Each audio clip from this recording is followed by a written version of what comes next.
We just finished adding an arm and gripper to our robot. Right now, they're both sitting at the world origin. The 3D scene reflects the robot's view of the world as we've set it up. The gripper isn't in the right place at all. In this video, we're going to address the fundamental concepts of working in physical space with a robot. A robot's frame system enables you to model where everything is in physical space, so that as you write code to move a robot, you can correctly locate objects to manipulate. Frames in robotics are right-handed. Point your right index finger along X, your middle finger along Y, and your thumb points along Z.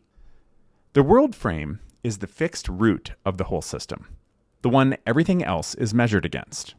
The rule of thumb is to put it at a point that's easy to measure from and that will not move. For our cell, that's the base of the arm at the center of the floor. The world frame is the only one you get for free. Everything else you place must carry a frame of its own. Every one of these frames is defined relative to another frame. You never place a component at an absolute location. You name a parent frame and describe where the component sits relative to that parent. So the gripper's frame is defined relative to the arm's frame. The arm's parent is the world. Later, the pallet, the pick station, and every box gets defined relative to the world frame as well. Describing where a component sits relative to its parent takes two pieces: translation and orientation. Translation is the position part, the XYZ distance in millimeters from the parent's origin to the component's origin, measured along the parent's axes. The origin for a component is a point we select to represent the position of the component. For the gripper, this is a central point between the four vacuum cups and in the same plane as the tips of the cups. Orientation is the rotation part, how the component's axes are turned relative to the parent's. The default orientation leaves the axes lined up with the parent, which is what we want for the gripper. For our gripper, in the next exercise, the translation will be 196 millimeters in the Z direction. Once the arm is working, the gripper will point wherever the wrist points.